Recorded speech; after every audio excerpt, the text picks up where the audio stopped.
Today, a community shaken by tragedy.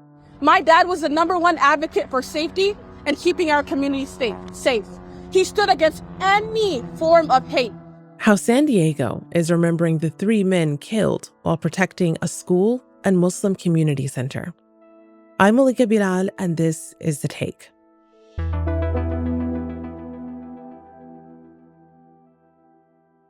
Hey there. As details about the shooting in San Diego, California continue to emerge, we know many of you have thoughts about what you've seen in the reporting of it, and questions still to be answered. We want to hear them. Use the comments to let us know, and tell us if there are any perspectives you wish were being covered. And before we go on, be warned that this episode will deal with death and gun violence. Here's the show. My name is Hassaine. I run my own business focusing on AI, the integration of AI in culture. And I'm also a community leader here in San Diego, supporting 6 nonprofits on their boards and then volunteering on many others. Wow. Well, Sarah, welcome to The Take. It's good to have you, though I wish the circumstances were different. You and I go way back. We've been friends for years. So you were the first person that I thought of when I heard about the attack on the Islamic Center of San Diego, where you're from. What I didn't know is that you have deep roots at that center. Yeah. So before we dive into the details of what happened and what has happened next, how are you doing and how is your community doing right now? Yeah, I want to start off by saying thank you for reaching out, and it's good to see you. I haven't been great. I have been kind of paralyzed on my couch. I immediately wrote because I cope with writing, whether it's joy or sorrow. And so I wrote how I felt and it got published. But my goal was simply to articulate that this is a community that is in pain. And right now, the amount of texts and calls between members of the community, it's nonstop. And everyone's sharing news, updates, stories, posts. So the community is definitely in a lot of shock and a lot of pain and devastation. But there has been a call to action. And I think that this will, hopefully after today, after the funeral, there will be a turn into action. What is the call to action? A lot of it's how we're going to rise from this and what does coming together look like. Like it's going to be, first of all, the kids that were there and they had to see things and hear things that will forever mark them. So getting them the counseling they need, reopening the school, kind of getting a little bit back to what normal will look like after this. Yeah. And so there's that, how you're going to rise, how we're going to come together and stand by one another. And I think there's the greater San Diego issue around communities coming together to address hate and having more dialogues. Yeah. So for those who may not have been following this story, can you walk us through what happened and first how you learned it was happening? Yeah, hindsight's 2020. I didn't actually wake up feeling great Monday morning. I just felt a little off, and I'm driving on the highway and my phone just starts going off. I'm like, what's going on? Like this thread is going off. There must be a funny meme. There must be something. Like you don't default to bad news immediately. Yeah. And I look and they're like, oh my God, active shooter. And suddenly it's like my mom calls. There's another school across the street. Parents got notified immediately. Wow. School's on lockdown. There's an active shooter. And all of a sudden, texts like within minutes. And the first thing I said, I'm driving and I see this. I'm like, what? Like I felt like my heart jumped out of me and like went black. And my mom was calling and she's like, get off the road because you're going through so much shock and fear. Because we didn't know at that time there's an active shooter at the mosque and I9U, the ICSD, it's a community center, it's a school, right? Yeah. What would that look like? So I had nothing but fear and I was like paralyzed. And for the next few hours, it was, the security guard, this, and then texts from literally, I have friends all over the US and we're all messaging. Oh my God, he was shot. Is he killed? Like you don't know, right? There's a period of rumors and then there's a period of knowing and fact. I've been glued to the news since and glued to my phone since. Yeah. We know now that two young men, 17 and 18 years old, were armed, were roaming the neighborhood. We also know that one of their mothers called into police that her son was suicidal and was armed, and they were roaming the neighborhood, and then shots were heard fired at this mosque compound, this Islamic center. Children were in classrooms, and a security guard was standing at the entrance. Can you walk us through what we know about what happened next? Yeah, I mean, may he rest in peace. First of all, I just want to say, so sweet. I saw him every night during Ramadan when I would go in and out. My dad knows him. The whole community knows him. And he knew every kid by name, every parent. It's like a walking angel that guarded our mosque and school. But I guess, he's there standing in front. The sheikh had just talked to him and said, I'm going to go up and prepare for prayer. He went upstairs. Within a few minutes, all of a sudden, he saw the shooters. They're shooting at him. He radio calls and says, active shooter, active shooter. The kids are in the playground, actually, Wow. not adjacent to the door. Teachers got kids inside, locked the doors. And in the interim, I think Abu Az came out. And Nadir, who lives across the street, it was like within seconds, you have two other men that came out. They had already shot Amin, and he had been firing back. Like they had made it inside. So these three victims and now martyrs literally saved what could have been horrible. You had 140 kids, I believe, in that building. So you mentioned that the funerals for those who were killed will be today, the day of our interview. Their names are Amin Abdullah, Mansour Kaziha, and Nazar Awad. What should we know about who they were and what they represented? Yeah, well, I could definitely speak to two of them. I unfortunately did not know Nadir Awad. I knew that his wife is a teacher across the street, and they were very involved and in the community. I will say Abu Az has hit me and my family hard. Mansour Kaziha, our elder, he goes by Abu al-Izz. He is the pillar of the Islamic Center of San Diego. We moved to San Diego in 1992. I was 9 years old. And we immediately came to the mosque. Like, it's just where you go, got enrolled in school, Arabic school. And that's where we went. That's where we hung out. That's where we made friends. And Abu Az was there. He just ran the store. He cooked every dinner every week. And his wife is a sweetheart. His kids, I grew up with, my siblings grew up with, my brother's close to his sons. And actually, his son is my mechanic. So this was a built-in. I can just picture little 9-year-old Sarah, and this is a built-in community. Yeah. You're making friends. You're also making ties. Your parents are making friends. Yes, and then they've lasted. Those ties have lasted. Yes, since 1992, we've been here, and Wow. you do everything together, right? Oh, we've gone through a lot in San Diego, right? We went through 9/11, and we've gone through weddings together, births, deaths, right? So that's what the beauty of community is, that it's not just a place that you come in and pray and leave. When a baby's born, we're all there, and Abu Az cooked for us. When my best friend died in college, the first place I had to call was the mosque, and you go there. And so we've gone through everything together. We know everyone's stories. That's the beauty of a community, especially a mosque, like a religious center, I should say. And so losing Abu Az hit me hard, just because I was just seeing him a few months ago during Ramadan, and like he's like, I would say, like the godfather of the mosque, or like the Santa Claus of the mosque. I would say Santa Claus in the reference that he gave everybody treats. And there's my friends' kids know him. So we knew him, and it's this generational thing. And I mean, admittedly, it was more on a nod, a hi, hello basis. Very nice guy. I always felt happy he was there. And he was very diligent, making sure you do not cross the street unless the light is on. He was known for being very diligent about speeding, and he did his job. He took his job very seriously. And clearly, I know his wife's good friend, and just beyond shock right now with his 8 kids. And yeah.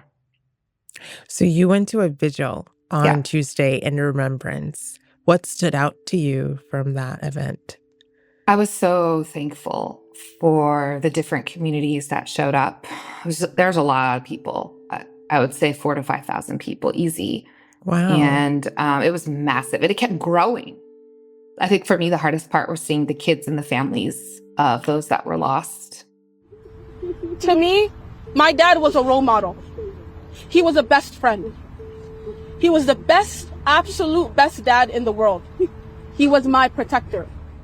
When I learned that, his actions saved all the kids in the school and deterred them from even, going to the kids, I felt proud and I felt comfort, because I know that's exactly how my dad would have wanted to go out, was, protecting people.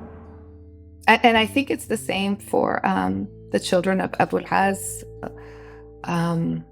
Their father was there since they broke ground. The mosque was his life. He took a lot of pride in feeding the community. I mean, you could go if you didn't have a meal, you'd be there. And one of the thoughts I had was how fitting of a death, right? In the sense where he died in a place that he loved and that he helped build, helped fundraise for, and he knew everybody. There's a lot of beauty in their deaths. One of the speakers at the vigil actually said, we could focus on the acts of hate or we can focus on the acts of love. And the acts of love were what these 3 men did without even thinking, to protect our children, to protect the center, to give their lives. I'm sure in the moment they're not even thinking that. You're just thinking, protect. Oh my, I can't even imagine. But, and I flipped my narrative. Instead of focusing on why did this happen? How did we get here? Right now, I'm coping by thinking about how these 3 men saved us, and it could have been a lot worse. It really could have. Well, you mentioned earlier the community kind of focusing now on what's next and how do we rise above. And in that conversation, inevitably is going to be accountability. How do we make sure this doesn't happen again? Why was this allowed to happen? And how can we change that? So there's this clip that's circulating online of a presser that the San Diego mayor, Todd Gloria, gave after the shooting. Direct result of your leadership! Your leadership! Our Muslim brothers and sisters have been talking to you for how long? You have to listen to them, Todd. Have you seen that clip? Yes. What do you make of that? I will say it has not helped the situation. Since October 7th, sadly, we haven't felt a lot of support from the mayor. And so that's been really hard to not feel supported by your leader. And so, one thing is that you have a responsibility to support all your constituents. And we definitely didn't feel that support. And so there was also an element of betrayal. You can't, fundraise and be there. And then once you take office, you don't feel that support. We know that crimes like this don't happen in a vacuum, though. Yes. No. You wrote an op-ed for the San Diego Union Tribune where you call this shooting a byproduct of misinformation and mean sentiments that other an entire faith. And the results, as we know, are deadly. The Muslim Public Affairs Council says it has documented an 11-fold increase in threats and attacks against American Muslims from just January to March of 2026. What do you and your community members want to hear and see from elected officials? Yeah, and in San Diego alone, I think it's important to note that the Council of American Islamic Relations noted a 300% increase just the last couple of years. One thing I will say what we need is we need more solidarity at our events, right? But not just showing up, but saying the right things, following up. And also, it's really important to have an equitable approach to all communities. And so we want to make sure that moving forward, we really have a lens where we treat everybody the same. And I think we need to really think about what politics is truly driving and what it really means to be a leader.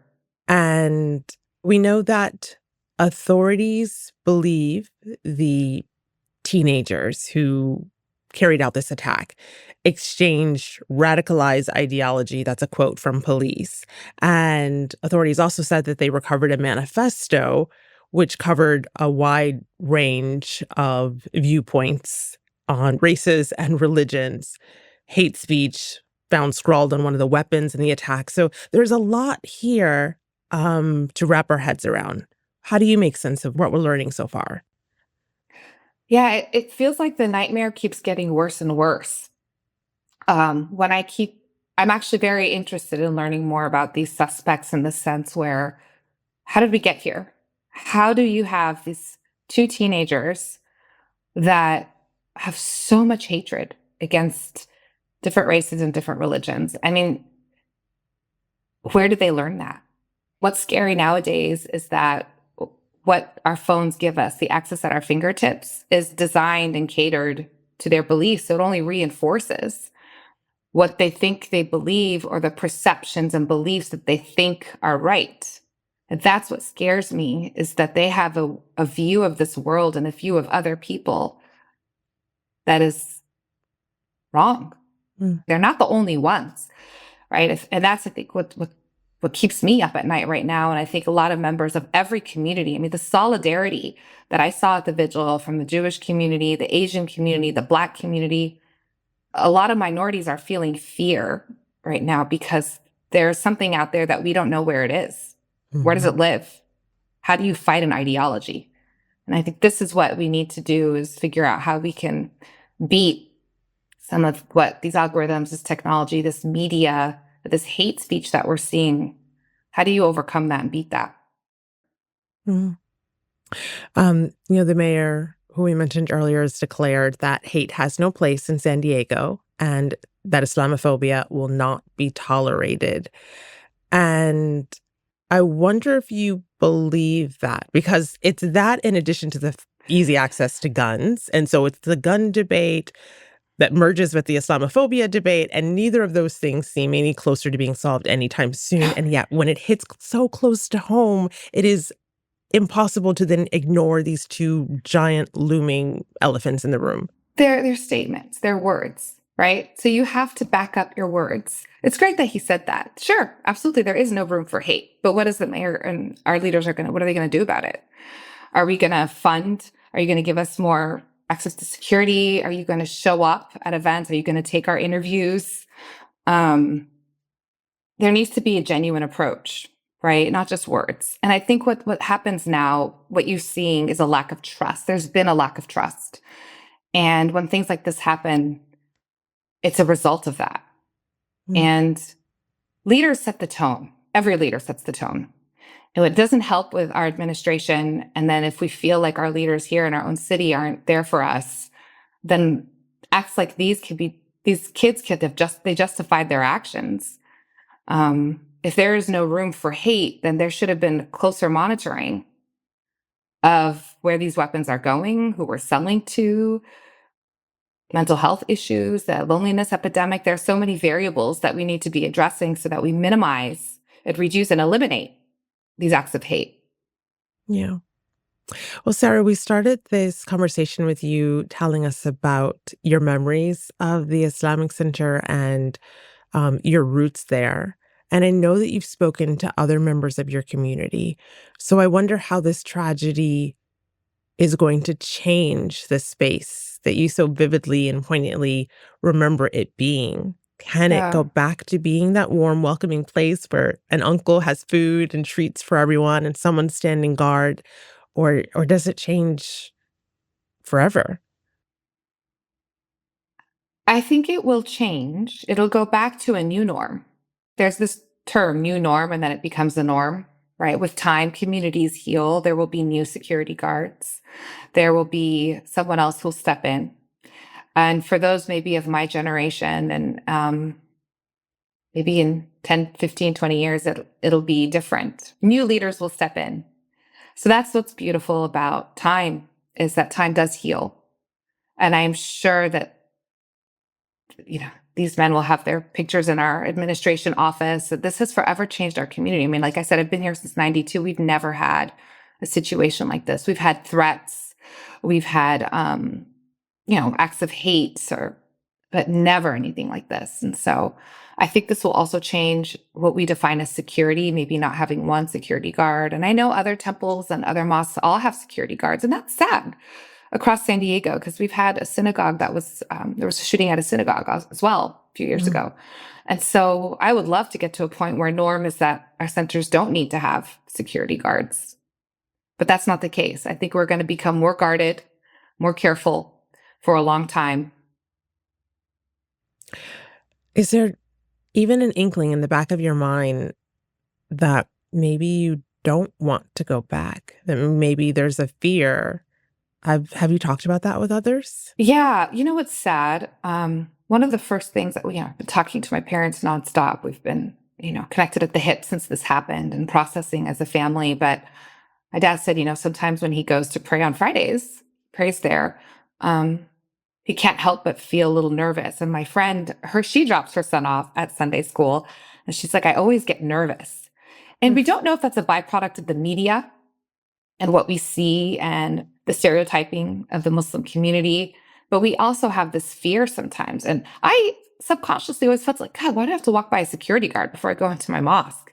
Right? So I think we always have that fear because it's there. So people are devastated. And maybe we're also shocked that it's us, right? You never think it's going to be your community. It's going to happen to us. And that's, I think, what's really hard is this is 10 minutes down the road from me. This is my mosque where I go pray. This is, I turn to them to find out when Eid is going to be, what time. They're my resource. Yeah.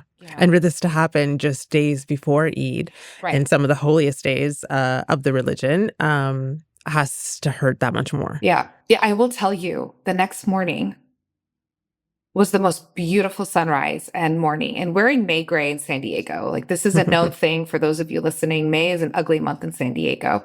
And it was the sunniest, brightest sunrise. And it brought tears to my eyes. I'm like, this is from God. Like, we had horrible Monday. Monday was a horrible day. I never want to relive that. I don't wish that upon anyone. But the next morning, we had sun.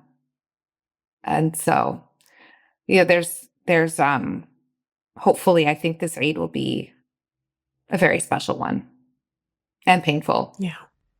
Well, one thing in the news is that the headlines will disappear, but the feelings, of course, from a tragic event like this do not for the community. And so it's so important to keep feeling that support. Yeah.